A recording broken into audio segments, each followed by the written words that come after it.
los logros o las ventajas, porque el código trae regulación en materia de restitución internacional de niños, y cuáles son los desafíos pendientes.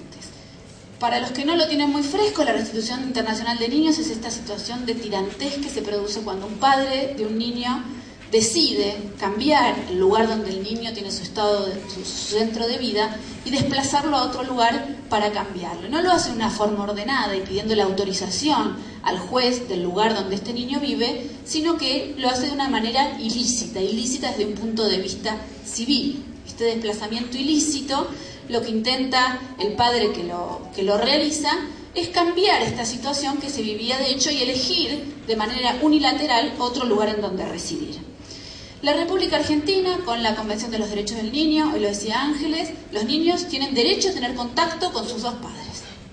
Y el Estado argentino se obligó a ratificar convenciones y adherir a convenciones que garanticen esto. Estas son las 3 convenciones que la Argentina ratificó en materia de restitución internacional de niños.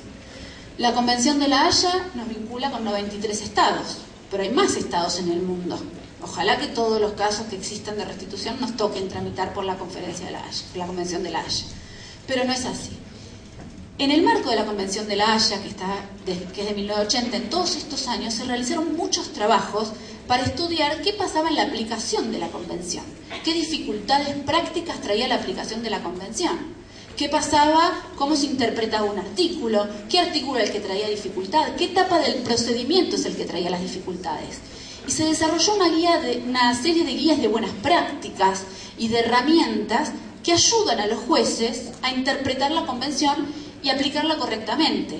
El sitio INCADAC, por ejemplo, es un lugar en donde están las sentencias de todos los juicios de restitución o de muchos juicios de restitución, y uno ve en la misma situación fáctica cómo otro juez de otro país del mundo interpretó la misma normativa. ¿Y por qué dice soft law? Porque lo que obliga a la Argentina son los textos de las convenciones que tienen 30 y pico de artículos. Pero esto ilumina en cómo debe aplicarse y por eso llamado soft law. No es vinculante, pero es muy importante. El que haya leído con detenimiento las sentencias de la Corte Suprema de Justicia habrá visto que se hace referencia, por ejemplo, a la Guía de Buenas Prácticas, parte 1, para el momento de ejecutar la sentencia.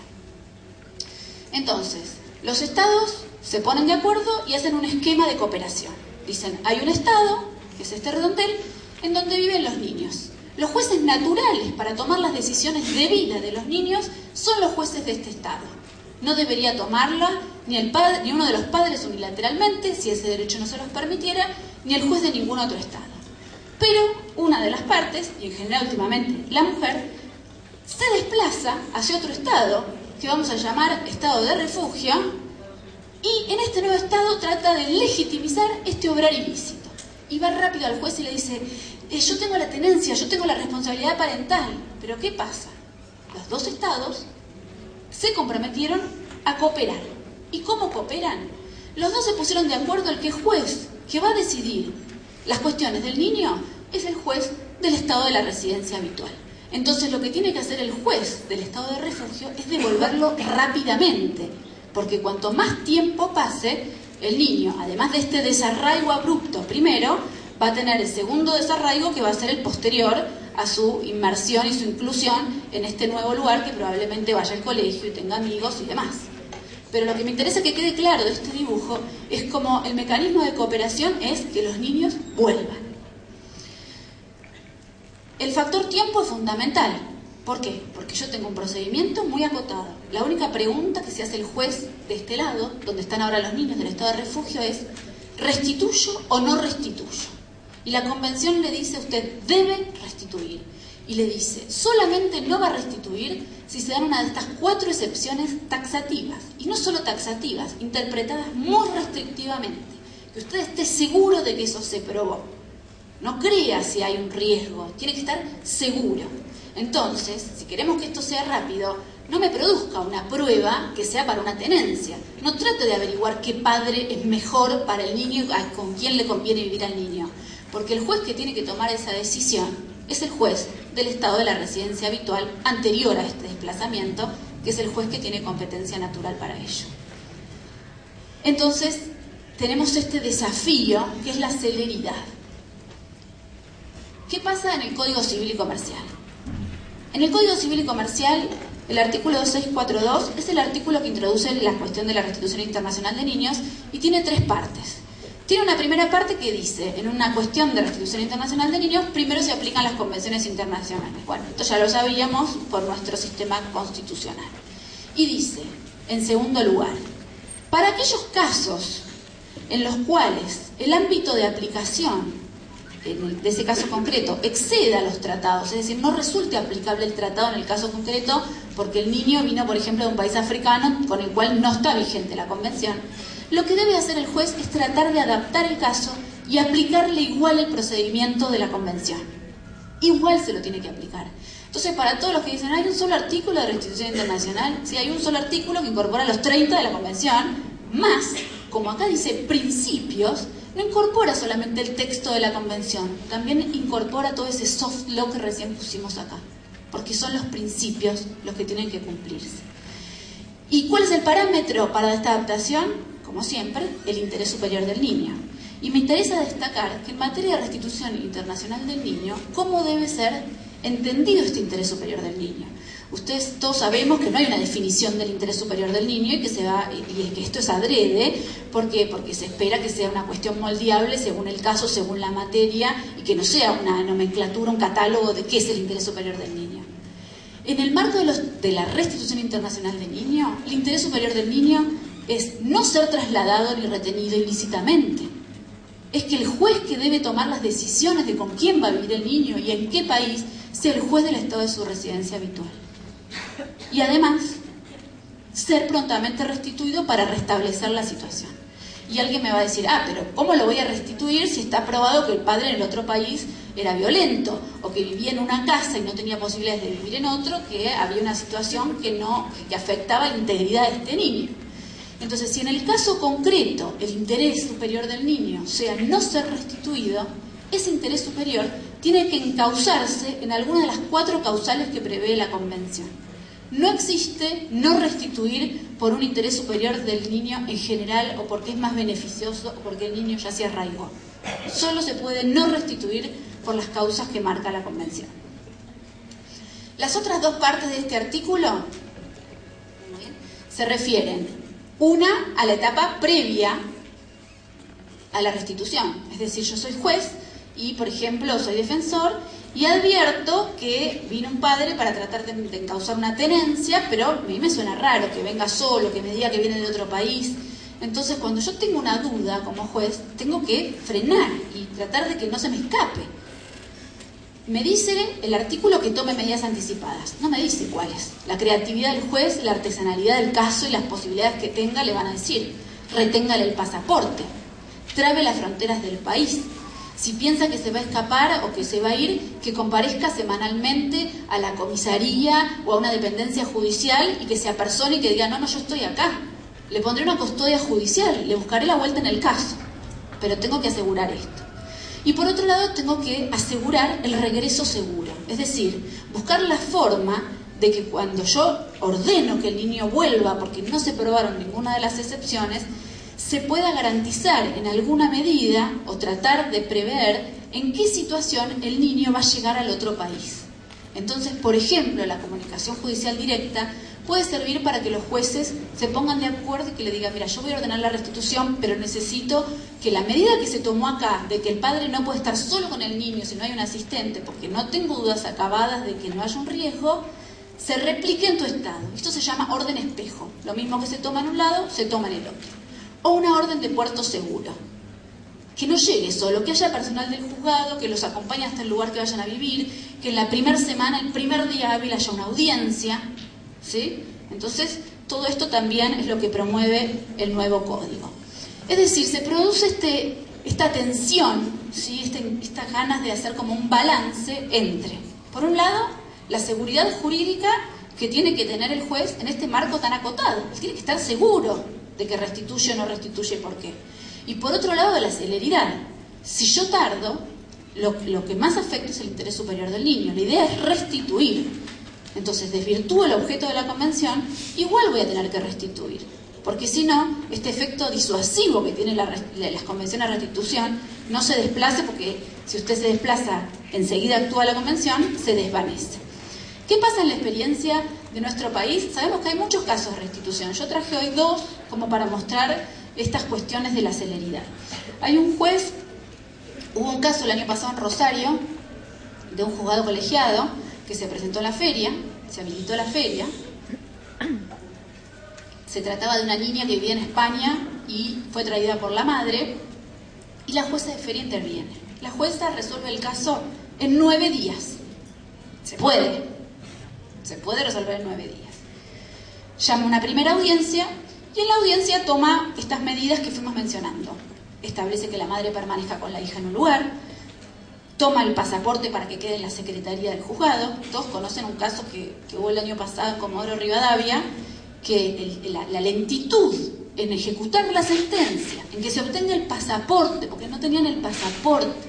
Hoy en día uno sabe que si se olvida el pasaporte y viaja el lunes, y el viernes puede ir a pedir el pasaporte y está en 24 horas. Y tardó tanto, y bueno, y además tenía otros condimentos el caso, que el día antes a que se ejecute la restitución, al señor lo mata una persona encapuchada, con toda la duda de si no venía del lado de la familia de la madre, y el señor muere. Y no se ejecuta la restitución, la niña se queda sin el padre, y todo esto originado por esta causa. Entonces las demoras traen estas consecuencias trágicas. Todos habrán visto en la televisión, en el último mes, el caso de las niñas que fueron restituidas a Colorado. Fueron restituidas a Colorado y estuvieron 4 años en el país. Entonces, son cuestiones a las que tenemos que prestar atención. Esta jueza da traslado, cita a la niña, ordena un informe ambiental, ordena una pericia médica sobre la niña, analiza fundadamente, yo les invito, al que le interese, yo después pongo mi mail, les mando el power, el fallo, lo que quieran, a que lean detenidamente cómo contesta fundadamente todas las oposiciones y resuelve restituir. Después el caso llega a la mujer, apela, y en Cámara tarda como 6 meses, pero quiero decir, se puede resolver rápido. Yo no digo que sea fácil y sé que cada caso presenta su propia dificultad, pero ¿por qué tardar tanto? Este otro caso se planteó en la ciudad de Buenos Aires, en la Cámara Civil. Había una niña que había nacido en París en el año 2001 y se había mudado en el año 2007 a Bruselas, donde vivía su papá con 2 hijos de un matrimonio anterior del cual ella era viuda. Él era viudo, perdón. Entonces la madre se muda a Bruselas para estar cerca, y porque ella tenía un emprendimiento laboral en la Argentina y viajaba mucho. Entonces dijo, bueno, me voy cerca del padre, así los días que yo viajo a la Argentina se queda con él.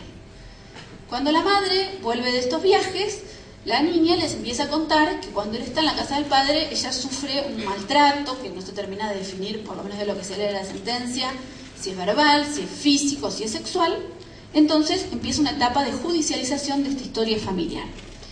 En el año 2008 se empieza un trabajo de revinculación con el padre para que ella no digamos, por el cual se quebró en virtud de esas denuncias que habían hecho.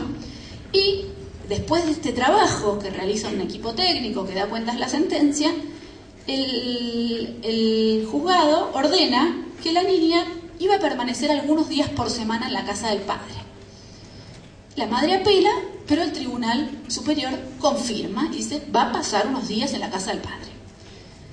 Frente al incumplimiento de la madre, que dijo, yo no quiero que vaya ningún día a pasar a la casa del padre, en el 2011 la justicia de Bruselas ordena la institucionalización de la niña y dice, la niña tiene que ser institucionalizada y a partir de ahí hacer un trabajo de revinculación con la mamá y con el papá, porque evidentemente es un problema funcional de toda la familia. Como les dije al principio, tenemos que salir del esquema de nuestro derecho de fondo y de nuestro sistema de protección e intentar no juzgar al sistema de Bruselas porque ordena la institucionalización, porque ninguno de nosotros, creo, conoce cómo es el sistema de institucionalización en Bruselas, qué recaudos se toman, cómo trabajan los equipos interdisciplinarios y cuánto dura esta institucionalización. Entonces no debemos juzgar al ordenamiento jurídico extranjero. En principio debemos confiar en que cada ordenamiento jurídico tiene un sistema de protección para sus niños. Y si no lo conozco y quiero saber cómo es, lo llamo por teléfono. ¿Me explicas cómo es la institucionalización? Porque no entiendo, mi país es otra cosa. No asumo que eso es malo. Tengo que conocer, ¿sí? El caso Bueno, en 2011, cuando ordena la institucionalización, antes de que la institucionalicen, la madre se trae a la niña a la Argentina. El caso tarda casi 18 meses, más o menos, en primera instancia. 18 meses. 18 meses. En estos 18 meses, la jueza de primera instancia, en una muy buena sentencia, ordena una pericia psicológica y la perito dice que, bueno, que la nena tiene un trastorno por estas cuestiones, qué sé yo, pero la jueza dice, no se configura la excepción. Toma los parámetros de la Corte Suprema de Justicia, que dice, tiene que tener un grado de perturbación superior al de una separación o un divorcio. Y la niña no lo tiene. Y los invito nuevamente a leer los fundamentos sobre los cuales no me puedo explayar, pero a mi criterio está muy bien fundada la sentencia. Y en segundo lugar, escucha a la niña, porque el niño tiene derecho a ser oído y una de las excepciones que prevé la Convención es la oposición del niño a regreso. Y la niña en ese momento, en octubre del 2013, dice, yo deseo vivir con mi mamá en Buenos Aires, tengo mis primos, mi pieza es rosa y tengo cuadros de violeta y me encanta. Pero ¿qué pasa? La jueza interpreta por los estándares de la Corte Suprema de Justicia. La oposición del niño, en el contexto de la restitución, es chequear si el niño tiene una posición a regresar. Y la Corte dice, un rechazo vehemente. No es indagar sobre el deseo del niño de con quién quiere vivir. No hay que definir en este caso la que llamábamos tenencia o el ejercicio de la responsabilidad parental. No estamos decidiendo con quién va a vivir el niño. Estamos decidiendo si restituyo para que el juez del estado de la residencia habitual lo decida o no. Entonces no indaguemos con quién quiere estar, si en Argentina la pasa genial porque tiene primos y tíos. Entonces la jueza dice, no se configura la excepción y ordena restituir. Y la madre apela, el caso llega a la Cámara, en la Sala B, en donde el juicio tarda 6 meses en salir la sentencia, y en la Sala B sucede lo mismo. Hay una pericia psicológica, pero esta vez la perito es mucho más vehemente en su relato y dice que hay un alto grado de perturbación, que la niña ya tiene 13 años. No es lo mismo una niña de 13 años que la niña cuando vino a la Argentina que tenía 9 o 10. Es otra persona. Vivió muchas cosas, tuvo otras influencias y relata el estado psíquico de la niña y llega a la conclusión, y la Cámara del Tribunal sostiene que sí hay un grave riesgo en regresar. Pero lo que más me interesa destacar es que en esta oportunidad el tribunal vuelve a entrevistar a la niña. Y la niña, cuando se presenta, dice, yo no vuelvo, yo me escapo, no me importa nada. Esto es un rechazo vehemente a regresar. Yo no vuelvo, a mí no me importa nada. No es lo mismo decir, prefiero vivir acá o prefiero vivir allá. Extraño a mi papá, pero me gusta la Argentina. Entonces también se consideró que se configuraba esta excepción y se rechaza la restitución. Si yo leo las dos sentencias, las dos son excelentes. Los fundamentos están bien. Tal vez en esta segunda instancia se cuestiona mucho este tema de la institucionalización sin agotar el verdadero conocimiento de lo que es la institucionalización en Bruselas, que fue dispuesta por un tribunal y confirmada por una Cámara de Apelaciones. Entonces, esta escucha a la niña, si vemos el transcurso del tiempo, ¿sí?, de octubre de 2013 a más o menos octubre de 2014, la niña cambió su discurso, cambió la contemplación de las excepciones. Si yo resuelvo este caso en las 6 semanas que me indica la Convención, esto no pasa. Yo no tengo que hacer un informe ambiental en 6 semanas. Entonces es fundamental esta cuestión de cómo se restituye. A título informativo, por ejemplo, este año, mayo de 2015, Ferrari era un niño argentino que se lo llevan a Rumania. La madre pide la restitución, el juez tarda 13 meses en responder al pedido de restitución. Y el Tribunal Europeo condena a Rumania porque esta demora ocasiona una violación a la vida familiar de este señor y este niño. 13 meses. Cuando nosotros vemos los casos que llegan a la Corte, porque ustedes saben que nosotros en nuestro país tenemos 3 y en algunas provincias, en algunos casos, se pueden dar hasta 4 instancias recursivas. ¿Cómo voy a tardar 6 semanas? Hasta lo que tarda la ordenanza en llevar el expediente ya pasaron más de 6 semanas. Entonces, este es el desafío pendiente. El desafío pendiente es una regulación del procedimiento en materia de restitución internacional de niños. El aporte del Código Civil es enorme. ¿Por qué? Me está aplicando este procedimiento a todos los casos. Ahora necesito mejorar este aspecto.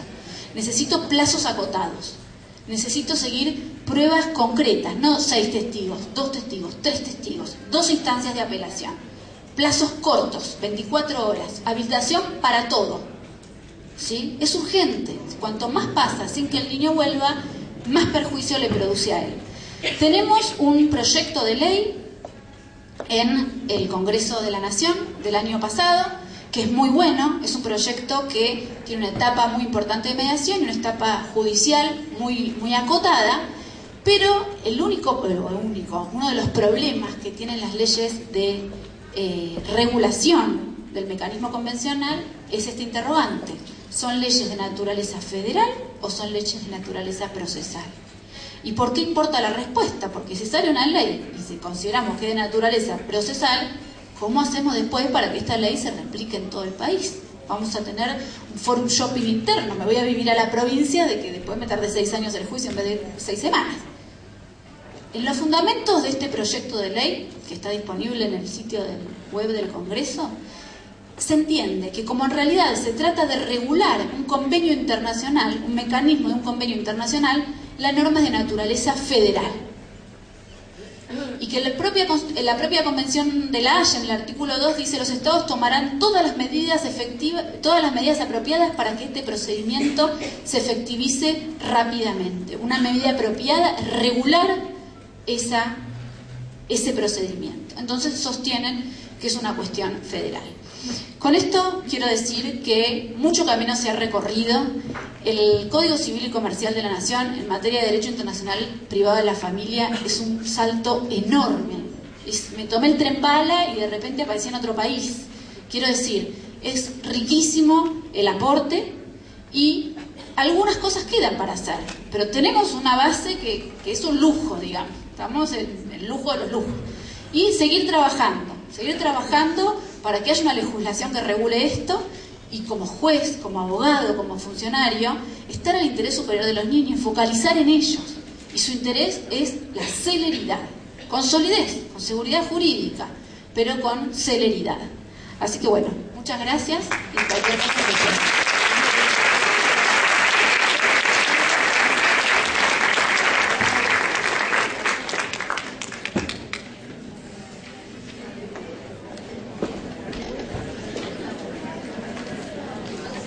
A continuación, nuevamente nos acompañará la doctora Eleonora Lam, que abordará el tema bases de la reproducción humana asistida.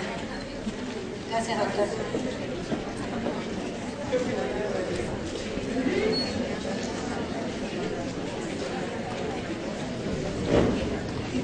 Bueno, buenas tardes. Hoy a la mañana era buenos días, ahora es buenas tardes. La verdad que nos quedamos todos pensando después de la exposición de Nieve, que estuvo buenísima.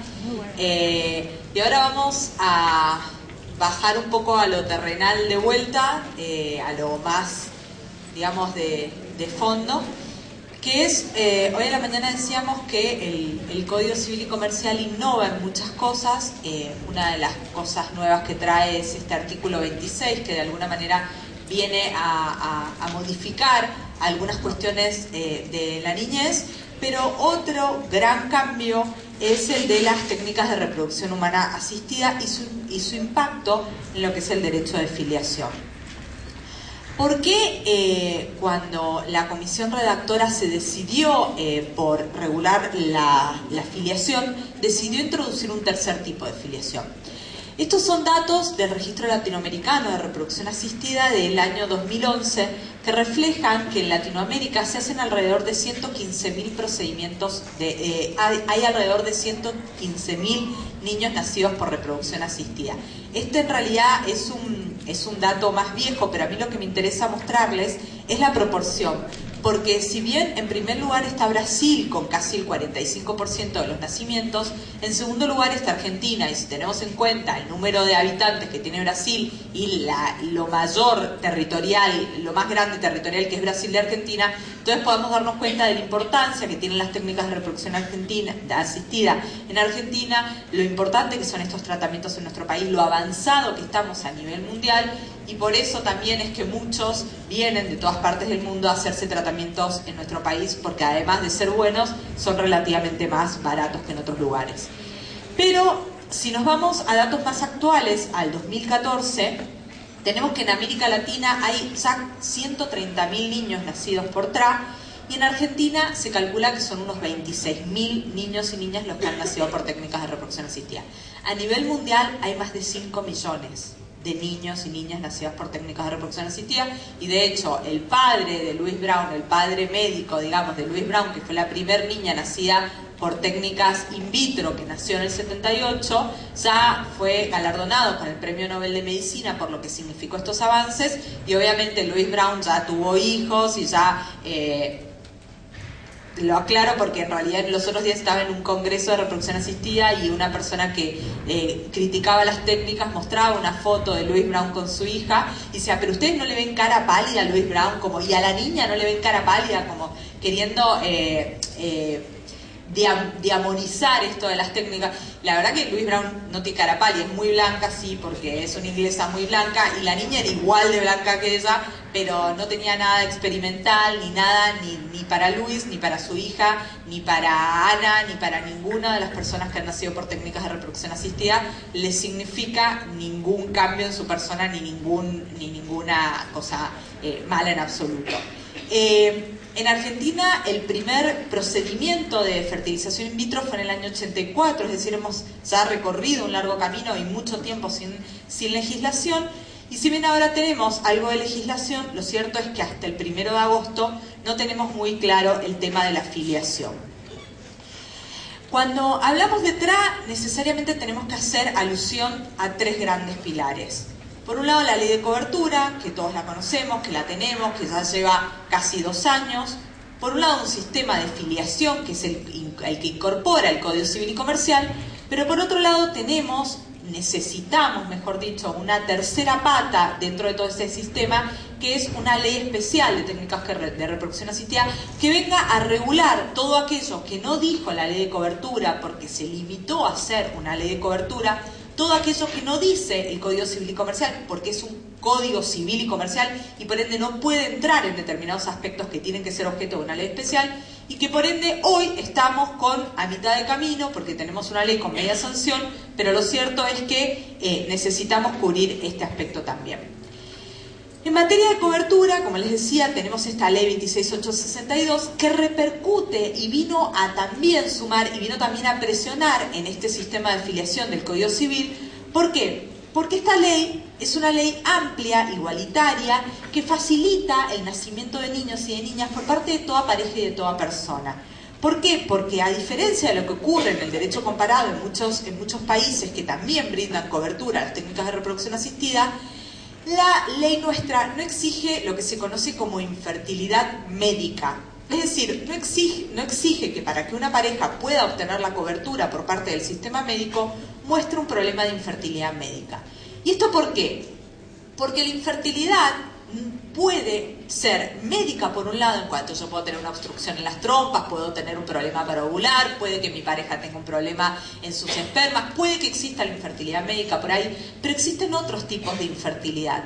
Infertilidad que hoy se conoce como infertilidad social, es decir, esta infertilidad de las mujeres o de las personas que postergan su decisión de tener hijos y que llegado el momento en que quieren tener hijos ya no pueden hacerlo naturalmente, lo que le está pasando y lo que pasa hoy en la realidad de muchas mujeres, se ven con que el avance en su carrera profesional de alguna manera entra a colisionar con esta maternidad, que sabemos que si decidimos ser madres entonces por ahí no conseguimos el ascenso o dejamos de ser competitivas, entonces decidimos postergar esta maternidad, que puede ser simplemente luego recurrir a la ayuda de las técnicas para tener hijos a los 42, a los 43, o crioconservar mis óvulos para el día de que yo decida mi maternidad, efectivamente recurrir a la maternidad, pueda hacerlo, y ya no necesariamente tiene que ser a los 42, a los 43, puede ser a los 50, a los 60, cosa que también genera planteos bioéticos de otro tipo en cuanto a cuestiones médicas más complejas, pero sabemos que está pasando y que pasa mucho en el mundo esto de mujeres muy añosas, de 65 años, por ejemplo la semana pasada una alemana tuvo cuatrillizos con 65 años, lo cual yo ya le hago una demanda de mala praxis médica al tipo que la dejó embarazada, de cuatrillizo con 65 años, pero más allá de eso, lo cierto es que este es un segundo tipo de infertilidad al que se le suma un tercer tipo de infertilidad, que es lo que se conoce como infertilidad estructural, es decir, personas que puede que médicamente no tengan ningún tipo de inconveniente, pero sí lo tienen estructuralmente porque su pareja es de su mismo sexo, por ejemplo, o porque son personas solas que por sí mismas no se pueden reproducir. Vamos a ver, según los adelantos de la ciencia, qué va a pasar.